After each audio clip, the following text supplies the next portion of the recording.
Attention is all you need. Titlen på den videnskabelige artikel, vi skal se på i dag, er... Ja, det er faktisk ikke en overdrivelse. Den her artikel, den ændrede simpelthen alt for moderne kunstig intelligens. Har du nogensinde undret dig over, hvordan AI pludselig blev så smart, så hurtigt?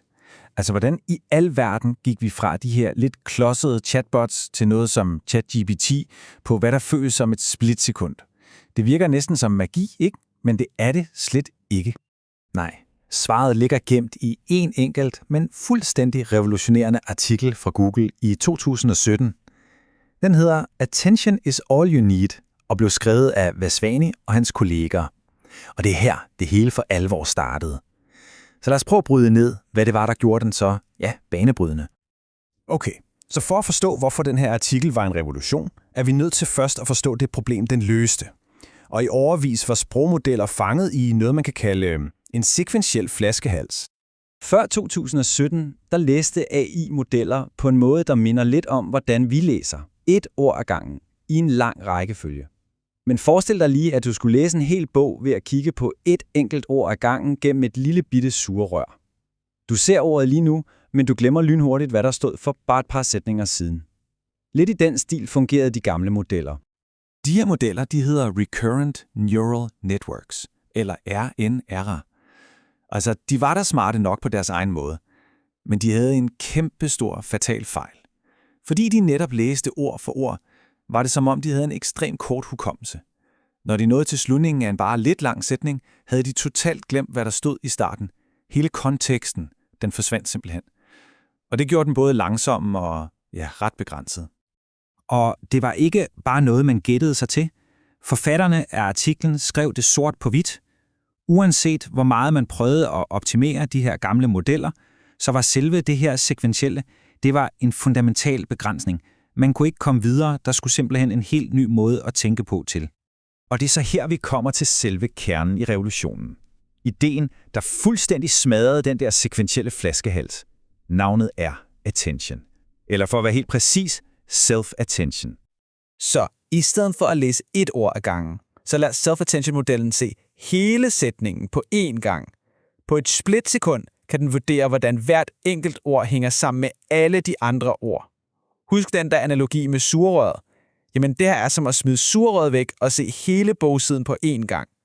En total game changer. Okay, lad os lige tage en helt konkret eksempel, så det her bliver super tydeligt. Se på den her sætning. Robotten samlede bolden op, fordi den var tung. Okay, simpelt spørgsmål. Hvad henviser ordet den til? Er det robotten eller bolden? For os mennesker er det jo indlysende, ikke? Det er bolden. Men for en computer er det her faktisk et ret svært problem. Og det her, self-attention, er genialt. I stedet for at gætte, så skaber mekanismen et helt netværk af forbindelser mellem alle ordene i sætningen. Den kigger på ordet den og spørger ligesom, hvem hænger du tættest sammen med her? Og så lyser forbindelsen mellem den og bolden op med en super høj score, mens forbindelsen til robotten får en lav score. Og bang, modellen forstår konteksten, øjeblikkeligt, uden at skulle læse det hele i rækkefølge. Men vent lige, for de stoppede ikke engang der. Det bliver endnu vildere. De her forskere, de nåede ikke med et lag af attention. De tænkte, okay, det her virker, men hvad nu hvis vi kunne kigge på sætningen fra en masse forskellige vinkler på præcis samme tid?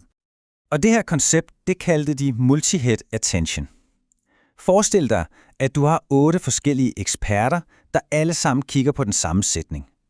En ekspert fokuserer måske kun på den grammatiske struktur, en anden kigger på, hvem der gør hvad i sætningen, en tredje ser på den overordnede stemning. Ved at køre 8 af de her attention-hoveder parallelt, og så bagefter samle alle deres indsigter, fik modellen en utrolig dyb og nuanceret forståelse af sproget. Okay, så den her nye, smarte mekanisme, multi-head self-attention, den blev selve byggestenen i en helt ny type AI-arkitektur.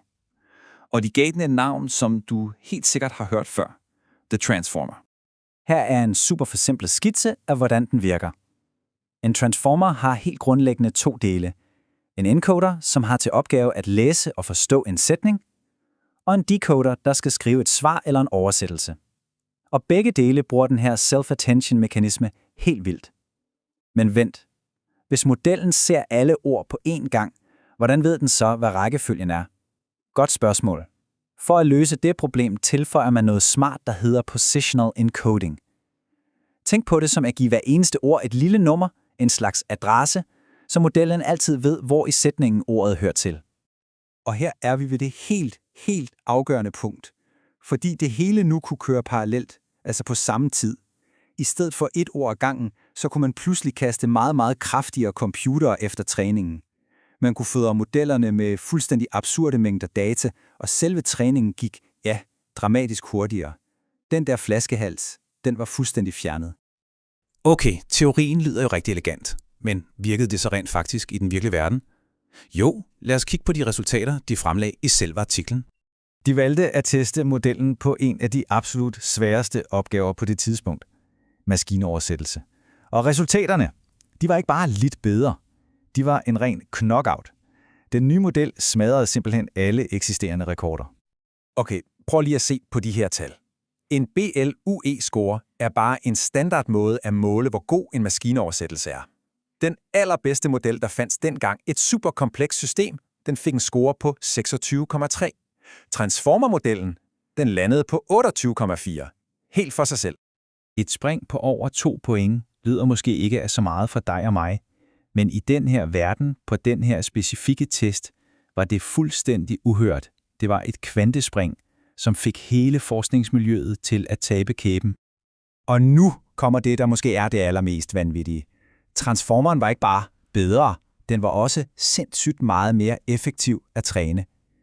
Ifølge artiklen opnåede den de her topresultater med kun en brøkdel af de computerressourcer, som de gamle modeller slugte. Tænk lige over det. Bedre, hurtigere og billigere. Det er jo den hellige gral inden for al teknologiudvikling. Okay, så hvorfor er den her efterhånden gamle artikel så vigtig for dig i dag? Svaret er simpelt. Næsten alle de AI-værktøjer, du bruger til daglig, lige fra ChatGPT til Midjourney, de er bygget direkte oven på det fundament, som den her opfindelse lagde. Selv forfatterne anede, at de havde ramt en guld over. De slutter deres artikel med den her ret beskedne sætning, hvor de siger, at de er spændte på fremtiden for de her modeller. Og ja, man må sige, at deres spænding var mere end berettiget. Og her er den allersidste afgørende pointe, der binder det hele sammen. Har du tænkt over, hvad GPT i ChatGPT står for? Det står for Generative Pre-trained Transformer. Det T til allersidst, det er arven direkte fra den her artikel. Hver eneste gang, du bruger et af de her værktøjer, så trækker du på de idéer, der for første gang blev præsenteret i Attention is all you need. Det er ikke bare et stykke high-A-historie. Det er fundamentet, som hele den moderne AI-revolution er bygget på.